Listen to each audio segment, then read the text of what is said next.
गरीब साध साध सब नेक हैं, आप अपनी ठोरे, जो सतलोक ले जाएंगे वो साधु कोई और।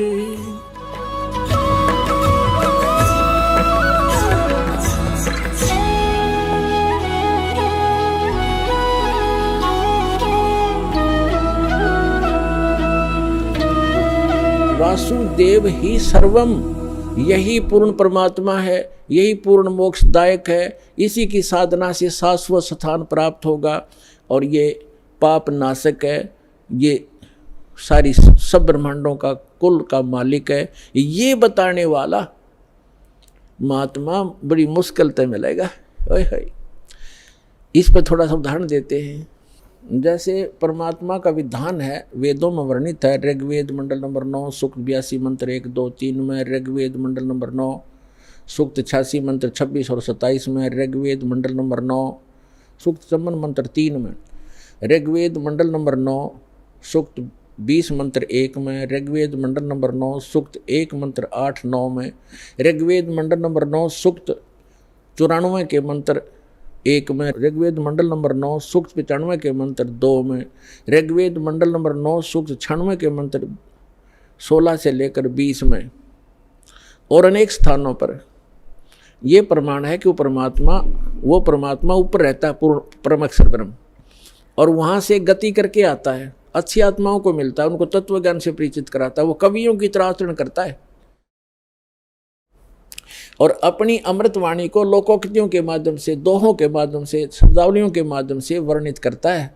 वो सच्चिदानंद घन ब्रह्म की वाणी होती है। तो वो किन महात्माओं को मिला? आदरणीय धर्मदास साहिब जी को, आदरणीय मलुकदास साहिब जी को, आदरणीय नानक साहिब जी को, आदरणीय दादू साहिब जी को, आदरणीय गरीबदास साहिब जी गांव छुरानी जिला दद्दरवाड़े को, आदरणीय गीसा साहिब जी गांव खेखड़ा उत्तर प्रदेश जिला मेरठ उत्तर प्रदेश वाले को, और आदरणीय स्वामी रामानंद जी काशी वाले को।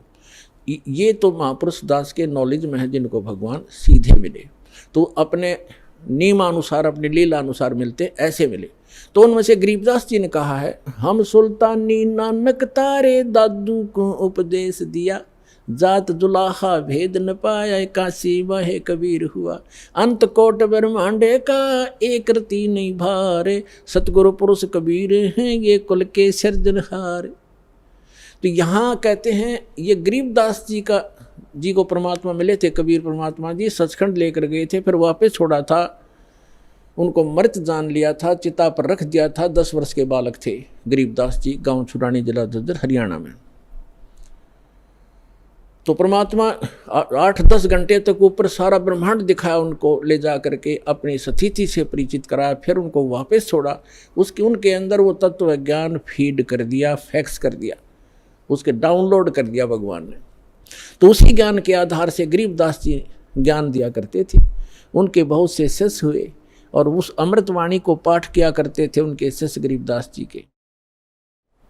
जैसे आप ब्रह्म वेदी प्रतिदिन नित्य नियम में करते हो, उस ब्रह्म वेदी का पाठ भी किया करते थे। एक उनका शिष्य था गरीबदास जी का, वो पंजाब साइड में चला गया, लुधियाना के पास एक वासियर गांव है, लुधियाना से थोड़ी सी दूरी पर।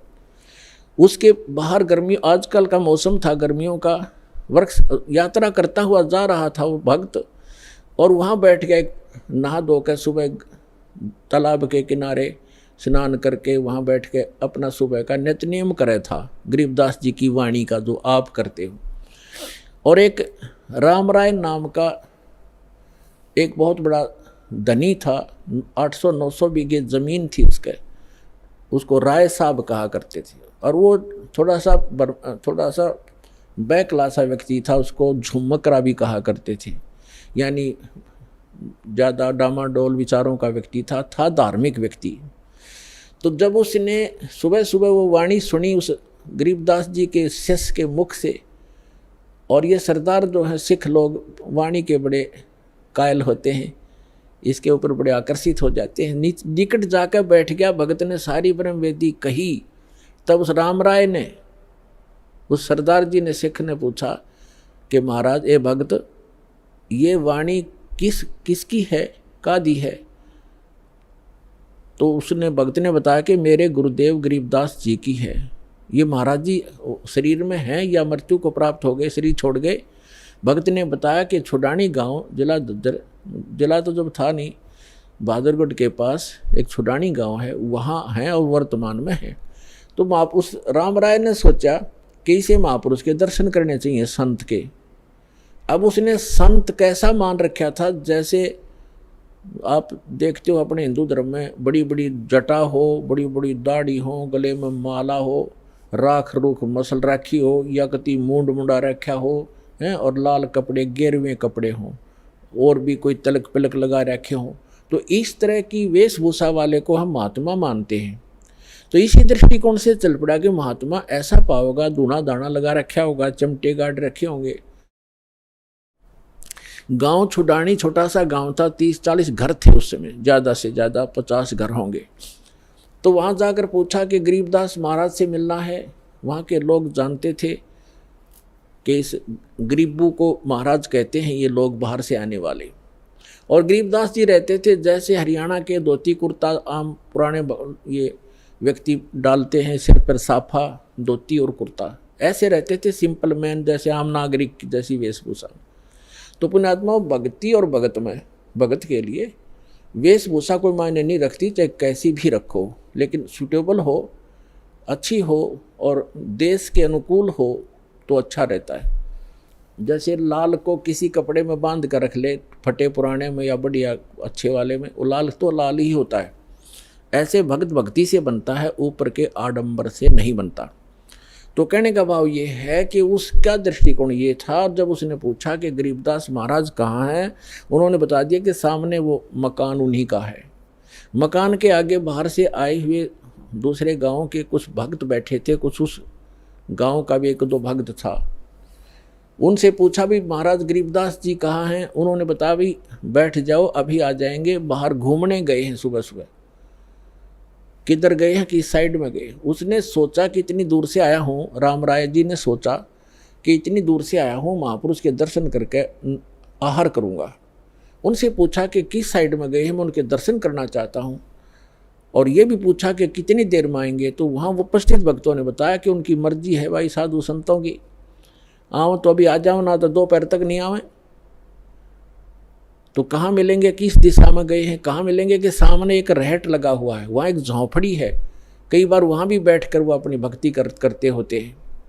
उधर से वो जा रहा था, उसी रास्ते से खेतों में, उधर से गरीबदास जी आ रहे थे, एक सिंपल वेशभूषा हरियाणा की, और सिर पे पशुओं का चारा ले रखा था, थोड़ा सा एक बंडल सा बना के, भरोटा कहते हैं, जवार का।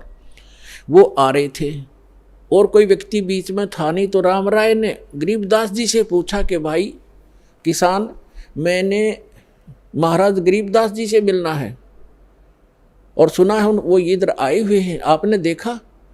अब गरीबदास जी तो अंतर्यामी थे, उनको मालूम था कि इस भगत के मन में संत की वेशभूषा कुछ भिन्न ही है, और यदि मैंने कह दिया कि मैं हूँ गरीबदास तो ये कतई नहीं मानना है और वापस चला जाएगा, और जिस उद्देश्य से ये भक्त आया है उससे वंचित रह जाएगा। इसलिए गरीबदास साहिब जी ने कहा कि आजो भक्त, आजो मेरे साथ आओ, मैं आपको गरीबदास महाराज से मिलाऊंगा। अब वो पीछे पीछे हो लिया। जब वापस आए, उसी घर में पहुँचे जहाँ उनका घर था, भगत बैठे थे। भगत उठे, उन्होंने, किसी ने तो महाराज के चरणों में दंडवत प्रणाम किया, किसी ने भाग करके वो सिर पे रखा हुआ पशुओं का जो चारे का बरोटा था, बंडल, वो उठा ग्रहण किया। अब राम राय ने सोचा कि ये कौन भाई, कोई सेठ, ये अच्छा जमींदार होगा, किसान, क्योंकि गरीबदास जी भी 1400 एकड़ ज़मीन थी गरीबदास जी की, इतने बड़े किसान थे। तो उसने सोचा ये किसान होगा कोई। उनसे पूछा भक्तों से कि वो ये कौन है भाई? तो वो भगत जो कह नहीं, यही तो है गरीबदास जी महाराज। अब उस सरदार जी का तो सिर घूम गया कि यो महाराज, ये तो एक आम आदमी है, सिंपल मैन, धोती कुर्ते वाला किसान है। अब वो लगा फिर वो जुम्मन, उसका दिमाग घना इधर उधर। गरीबदास जी समझ गए, एक झुमकरा झूम गया। उसने सभी भक्तों को इधर उधर कर दिया। किसी को कहा बैलों को पानी पिला लो, किसी का चारा काट दो, मेरे लिए नहाने के लिए एक बाल्टी पानी का रख दो। और उस झुमकरे को कह दिया यहाँ बैठ जाओ महात्मा भगत जी। वो बैठ गया, बस चल इतनी दूर से आया हूँ, बैठते जाता हूँ, पर आ गया गलत, खोदा पहाड़ निकली चुईया। क्योंकि उसने तो महात्मा मान रखा था कि ऐसा होगा, जटा जटा रखी होगी, ढूंढा दौड़ा राख रूख मुसल रखी होगी, पता नहीं जंगल में बैठा होगा। गरीबदास जी स्नान करने लग गए, धोती बांधा करते थे। तो धोती ऐसे एक बेल्ट सी बांधते हैं, देखा होगा यहाँ भक्त धोती वाले बता देंगे। कोई धोती बांध के और उसके ऊपर से एक रस उसी का हिस्सा एज ए बेल्ट बांध जाकर उसने अड़बंद कहते हैं हमारे देसी भाषा में, अड़बंद। तो जब एक हाथ का उनका चोट लगी हुई थी उंगली के, गरीबदास जी ने पट्टी लपेट रखी थी। उस जो राम राय से कहा कि हे सरदार जी आइए और मेरे या धोती का गांठ लगा दे, अड़बंद की बेल्ट बांध दे, ऐसे गांठ लगाते थे। अब जो ही उसने अड़बंद की गांठ लगानी चाहिए, जैसे रुमाल होते हैं ये, धोती शरीर के अंदर से निकलाई और गांठ धोती का लगी। उन्होंने जल्दी सी खोला, धोखा लग गया तेरे से, धोखा। फिर दोबारा, फिर तीसरी बार फिर ऐसे ही हुआ।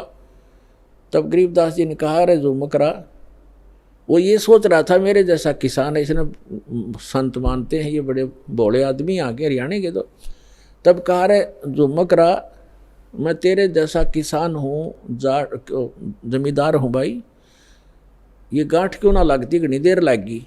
तो जब उसने देखा ऊपर ने, राम राय जी विष्णु जी के उपासक थे, बेशक से वह सिख थे, विष्णु जी को इष्ट रूप में मानते थे। क्योंकि पहले हम सभी जितने भी सिख बने हैं ये अपने हिंदुओं से ही अलग से एक, जिन्होंने शिष्य तो ग्रहण कर लिया, उस धर्म उन धार्मिक नियमों का पालन किया, उन्हें सिख कहने लगे। सिख माने शिष्य। तो क्या देखा उस राम राय ने, भगवान उस गरीबदास जी का ऊपर का हिस्सा, चार हाथ में वो सब गदा पद्म संग सुदर्शन घूम रहा है, मुकुट है, यानी विष्णु रूप दिखाई दिया। चरणों में गिर गए, पूरी तरह है भगवान माफ़ करो, मैंने तो आपका सिंपल मैन मान लिया। उठा तो फिर वो जोगा जो गरीबदास, उसने सोचा कोई सपना देख लिया तूने, वो फिर बैठ गया। फिर भी उसने सोचा चल कुछ तो है महात्मा में, कुछ करामात है, इससे कुछ ज्ञान प्राप्त करते हैं। तब सारी सृष्टि रचना सुनाई गरीबदास जी ने कि भाई हम कौन हैं, कहाँ से आए हैं। हम सुल्तानी नानक तारे दादू को उपदेश दिया, जात जुलाखा भेद न पाया, ये काशी महे कबीर हुआ। अनंत कोट ब्रह्मांडे का एक रति नहीं भारे, सतगुरु पुरुष कबीर हैं ये कुल के सर्जनहार। पूरी ब्रह्मा विष्णु महेश की स्थिति बताई, सारे ब्रह्मांडों की रचना जो कबीर परमात्मा ने दिखाई थी आंखों और बताई थी वह बताई। तब राम राय कहता है भगवान हे महाराज, ये ज्ञान आज तक हमारे को किसी ने नहीं बताया। तो गरीबदास जी ने कहा कि आपके ग्रंथ में ज्यों का तो विद्यमान है, पर उसको समझ नहीं पा रहे ये वर्तमान के तेरे जितने भी पाठी हैं, सिख हैं। तो क्या बताया, तत्व भेद कोई ना कहे रे झुमकरा, ये पैसे ऊपर नाच सुनो रे झुमकरा। कोटों मध्य कोई नहीं रे झुमकरा, अरबों में कोई गर्क सुनो रे झुमकरा। गरीबदास जी बताते हैं कि ये सब पैसे के ऊपर नाच है, ये तत्व भेद नहीं जानते ये लोग। और इस तत्व ज्ञान से परिचित कोटों मध्य कोई नहीं रे झुमकरा। उस राम राय को झुमकरा कहने लगे भगवान गरीबदास जी, उसका उर्फ नाम था झुमकरा। तो इस एक बात से तो ये प्रभावित हुआ कि तेरा नाम झुमकरा है, यहाँ कोई जाना नहीं था, इन्होंने झुमकरा बता दिया। जो आम व्यक्ति वहाँ झुमकरा से जानते हैं, ओरिजिनल नाम राम राय था उसका। तो क्या बताते हैं गरीबदास जी कि इस तत्व ज्ञान से परिचित करोड़ संतों में नहीं मिलेगा तुझे।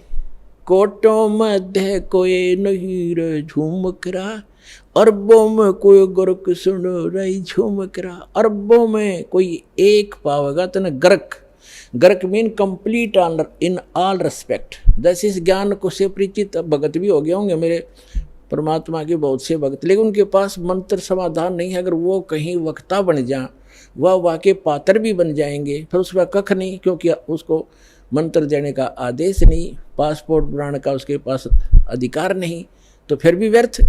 तो क्या कहते हैं, गर्क मीन जिसके पास परमात्मा का पूरा ज्ञान भी हो और कंप्लीट मंत्र हो, अधिकार हो, ऐसा तो आपको अरबों में मिलेगा। तो पुण्यात्माओं 4-5 अरब आबादी होगी अपने पूरे पृथ्वी पर, इन अरबों में से एक दास है इस तत्व ज्ञान से परिचित, और कोई नहीं।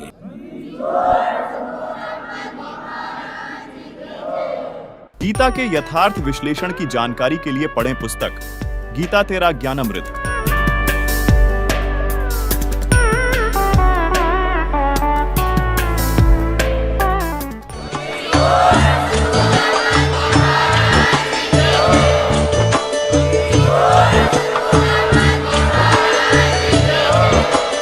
आप सुन रहे थे जगत गुरु तत्वदर्शी संत रामपाल जी महाराज जी के मंगल प्रवचन। अधिक जानकारी के लिए विजिट कीजिए हमारी वेबसाइट www.jagatgururampalji.org। संत रामपाल जी महाराज जी के शुभ आशीर्वाद से पूरे विश्व भर में 500 से भी ज्यादा नाम दीक्षा केंद्र हैं, जिन पर संत रामपाल जी महाराज जी द्वारा ऑनलाइन निशुल्क नाम दीक्षा दी जा रही है। अपने नजदीकी नाम दीक्षा केंद्र का पता करने के लिए संपर्क करें 8222880541।